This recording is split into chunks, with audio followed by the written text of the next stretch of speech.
El Evangelio de San Marcos. Ministerio de Jesús en Jerusalén. Entrada mesiánica en Jerusalén. Capítulo 11.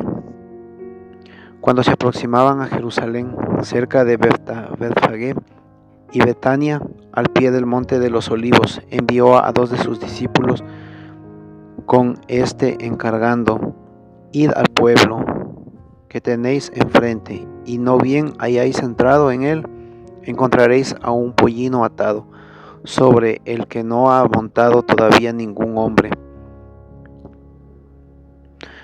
Desatadlo y traedlo. Y si alguien os pregunta: ¿por qué hacéis eso?, decid: el Señor lo necesita, pero lo devolverá enseguida.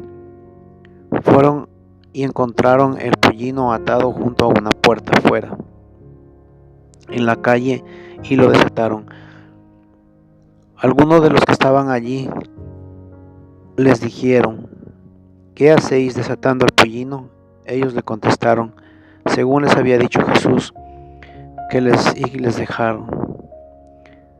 Llevaron al pollino ante Jesús, echaron encima sus mantos y se sentó sobre él.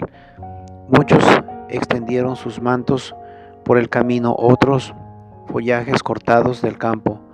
Los que iban delante y los que seguían gritaban: Hosana, bendito el que viene en el nombre del Señor, bendito el reino que viene en nuestro Padre David, Hosana en las alturas. Jesús entró en Jerusalén y en el templo, después de observar todo su alrededor, siendo ya tarde, salió con los 12 para Betania, la higuera estéril. Al día siguiente, cuando salían de Betania, sintió hambre. Al ver de lejos la higuera con hojas, fue a ver si encontraba algo en ella. Se acercó a ella, pero no encontró más que hojas. Es que no era tiempo de higos. Entonces le dijo: que nunca jamás coma nadie fruto de ti. Sus discípulos le oyeron lo que decía. Expulsión de los demonios.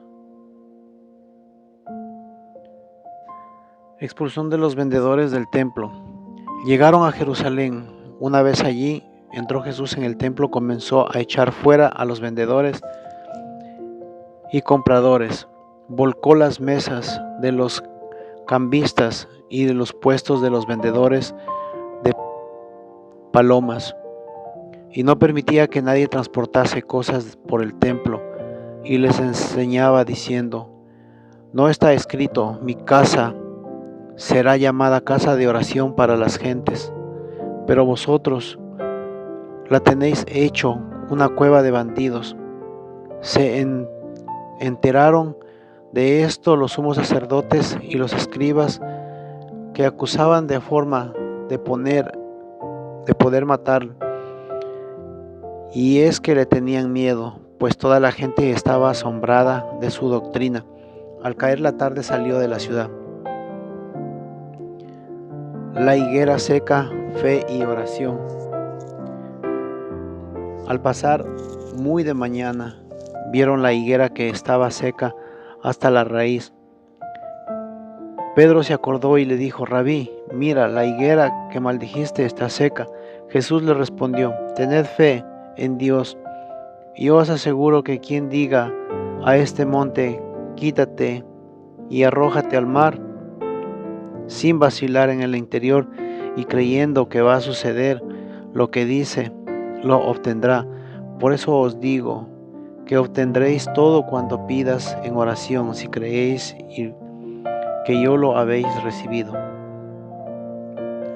Y si cuando os pidáis de pie para orar tenéis algo en contra, perdonadle, para que también vuestro Padre que está en los cielos os perdone vuestras ofensas. Controversia sobre la autoridad de Jesús. Volvieron a Jerusalén un día mientras paseaba en el templo, y se acercaron los sumos sacerdotes y los escribas y los ancianos, y le preguntaron: ¿con qué autoridad haces esto? ¿Quién te ha dado la autoridad para hacerlo? Jesús respondió: os voy a preguntar yo una cosa. Si me respondéis, os diré con qué autoridad hago esto. ¿El bautismo de Juan era del cielo o de los hombres? Respondedme. Ellos discurrían entre sí. Si decimos que es del cielo, dirá entonces, ¿por qué no le creísteis? Pero, como vamos a decir que es de los hombres, es que temían a la gente, pues todos tenían a Juan por un verdadero profeta. Así que respondieron a Jesús, no sabemos. Jesús les dijo entonces, pues tampoco yo os digo con qué autoridad hago esto. Parábola de los viñadores. Parábola de los viñadores homicidas. Se puso a hablarles en parábolas. Un hombre plantó una viña, la rodeó de una cerca, cavó un lagar y edificó una torre. La arrendó a unos labradores y se ausentó. A su debido tiempo envió a un siervo, los labradores, para recibir de ellos una parte del fruto de la viña. Ellos lo agarraron, le golpearon y lo despacharon con las manos vacías. De nuevo les envió a otro siervo, pero también a este lo descalabraron y le insultaron. Envió a otro y lo mataron, y también a otros muchos.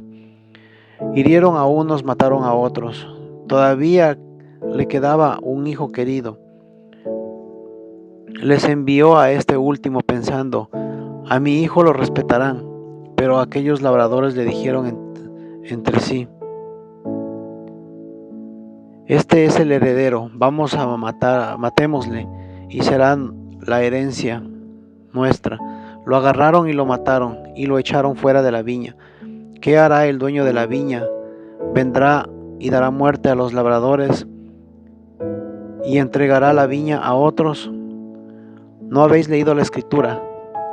La piedra con la que los constructores desecharon es piedra angular. Se ha convertido. Fue el Señor quien hizo esto, y es maravilloso a nuestros ojos. Trataron de detenerle, pues comprendieron que había dicho la parábola, pero tuvieron miedo de la gente y así lo dejaron y se fueron. Tributo debido al César.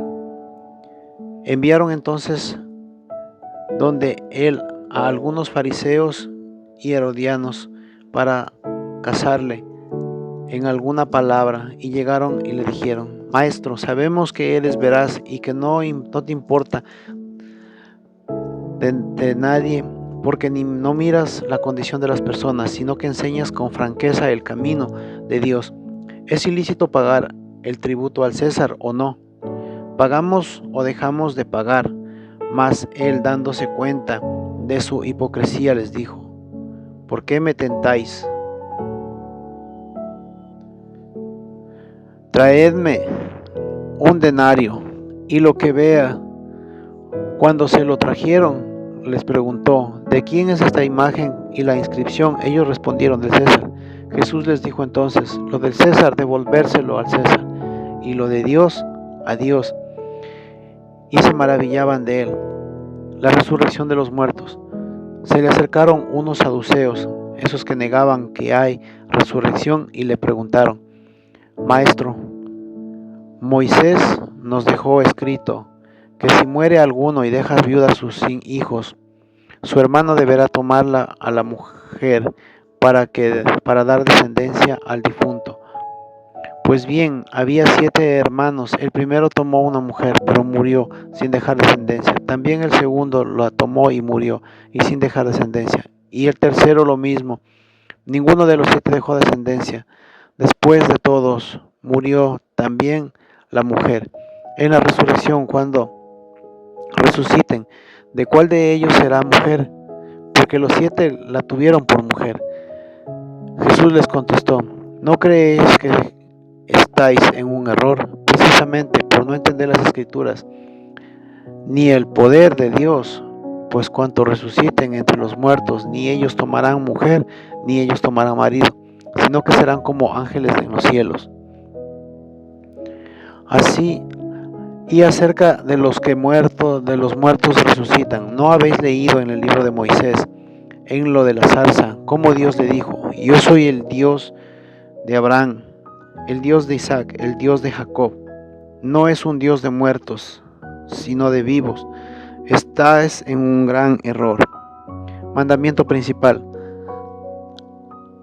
Acercóse uno de los escribas, que les había oído discutir, y advirtiéndolo bien que había respondido, le preguntó: ¿cuál es el primero de todos los mandamientos? Jesús le contestó: el primero es: escucha, Israel, el Señor nuestro Dios es el único Señor, y amarás al Señor tu Dios con todo tu corazón, con toda tu alma, con toda tu mente, con todas tus fuerzas. El segundo es: amarás a tu prójimo como a ti mismo. No existe otro mandamiento mayor que estos. Le dijo el escriba: muy bien, maestro, tienes razón al decir que este es el único mandamiento, no hay otro fuera de él. Y amarle con todo el corazón y con toda inteligencia y con todas las fuerzas, y amar al prójimo como a sí mismo. Vale más que los holocaustos y sacrificios. Jesús, viendo que le había contestado con sensatez, le dijo: no estás lejos del reino de Dios. Y nadie más que se atrevía ya a hacerle preguntas. Cristo, Hijo y Señor de David. Jesús, tomando la palabra, decía, mientras enseñaba en el templo: ¿cómo dicen los escribas que el Cristo es hijo de David? David mismo dijo, movido por el Espíritu Santo: dijo el Señor a mi Señor: siéntate a mi diestra hasta que ponga a tus enemigos debajo tus pies. Siendo el mismo David, le llama Señor, ¿cómo entonces puede ser hijo suyo? La muchedumbre le oía con agrado. Los escribas juzgados por Jesús. Decía también en su introducción: guardaos de los escribas que gustan pasear con los impíos, con amplios ropajes, ser saludados en las plazas, ocupar los primeros asientos en las sinagogas y los primeros puestos en los banquetes, y que devoran la hacienda de las viudas, socapa de largas oraciones. Eso tendrán una sentencia más rigurosa. El óvalo de la viuda. Jesús se sentó frente al arca del tesoro y miraba cómo echaba la gente monedas en el arca del tesoro. Muchos ricos echaban mucho, pero llegó también una viuda pobre y echó 2 moneditas, o sea, una cuarta parte del haz. Entonces, llamando a sus discípulos, les dijo: os digo en verdad que esta viuda pobre ha echado más que todos los que echan en el arca del tesoro. Pues todos han echado de lo que les sobra, esta en cambio ha echado de lo que necesita, todo cuanto poseía, todo lo que tenía para vivir. Capítulo 13. Discurso escatológico. Introducción. Al salir del templo le dijo uno de los discípulos: maestro, mira qué piedras y qué construcción. Jesús les dijo: ¿ves estas grandiosas construcciones? No quedará piedra sobre piedra, y ni una que no sea destruida. Estando luego sentado en el monte de los Olivos, frente al templo, y le preguntaron en privado, Pedro, Santiago, Juan y Andrés: dinos, ¿cuándo sucederá eso y cuál será la señal de todas las cosas que están para cumplirse? El comienzo de los dolores. Jesús empezó a decirles: mirad que no os engañe nadie, pues vendrán muchos usurpadores en mi nombre diciendo: yo soy, y engañarán a muchos. Cuando oigáis hablar de guerras, de rumores de guerras, no os alarméis, es necesario que eso suceda, pero no es todavía el fin, pues se levantará nación contra nación, el reino contra reino, habrán terremotos en diversos lugares y se padecerán hambrunas Esto será el comienzo de los dolores, del alumbramiento. En cuanto a vosotros, mirad por vosotros mismos, pues os entregarán a los tribunales, seréis azotados en las sinagogas y compareceréis ante gobernadores y reyes por su causa, para que deis testimonio ante ellos. Pero es preciso que antes sea proclamada la buena nueva. Todos los pueblos, cuando os lleven para entregarlos, no os preocupéis de qué vais a hablar. Hablar lo que os comunique en aquel momento, porque no seréis vosotros los que habléis, será el Espíritu Santo. Entregará a la muerte el hermano a hermano y a padre a hijo. Se rebelarán hijos contra padres y los matarán. Seréis odiados por todos a causa de mi nombre, pero el que persevere hasta el fin se salvará.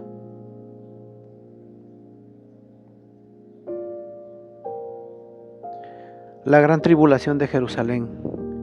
Pero cuando veías el ídolo abominable, erigido donde no debe, el que lea, que comprenda, entonces que huyan a los montes, a los que están en Judea. El que esté en el terrado, que no baje ni entre a recoger algo de su casa, y el que esté en el campo, que no regrese en busca de su manto. Ay de las que estén encintas y criando en aquellos días, orar para que no suceda en invierno. Por aquellos días habrá una tribulación como no la hubo desde el principio de la creación y que hizo Dios hasta el presente, ni volverá a haber. Y si el Señor no acortase aquellos días, no se salvaría nadie. Pero en atención a los elegidos en que él acogió, ha acortado los días. Entonces, si alguno os dice, mirad, el Cristo aquí, miradlo allí, no le creáis, pues surgirán falsos cristos y falsos profetas, que realizarán señales y prodigios con el propósito de engañar, si fuera posible, a los elegidos. Vosotros pues estad sobre aviso, mirad que os lo he predicho todo. Manifestación gloriosa del Hijo del Hombre. Más por esos días, después de aquella tribulación, el sol se oscurecerá, la luna no dará su resplandor, las estrellas irán cayendo del cielo, y las fuerzas que están en los cielos serán sacudidas. Entonces verán al Hijo del Hombre viniendo de entre muchas nubes, con gran poder y gloria. Entonces enviará a los ángeles y reunirá de los cuatro vientos a sus elegidos, desde el extremo de la tierra hasta el extremo del cielo. Parábola de la higuera. De la higuera aprende esta parábola. Cuando ya sus ramas estén tiernas y broten las hojas, sabéis que el verano está cerca. Así también vosotros, cuando veáis que sucede esto, sabed que Él está cerca, a las puertas. Y os aseguro que no pasará esta generación hasta que todo esto suceda. El cielo y la tierra pasarán, pero mis palabras no pasarán. Mas en aquel día, la hora, nadie sabe nada, ni los ángeles en el cielo, ni el Hijo, solo el Padre. Estar alertas para no ser sorprendidos. Estar atentos y vigilad, porque ignoráis cuándo será el momento. Es lo mismo que un hombre que se ausenta, deja su casa, da atribuciones a sus siervos y a cada uno su trabajo, y ordena al portero que esté en vela. Velad, por tanto, ya que no sabéis cuándo viene el dueño de la casa, si al atardecer, a la medianoche, al cantar del gallo, o de madrugada, no sea que llegue de improviso y os encuentre dormidos. Lo que a vosotros digo, a todos lo digo, velad.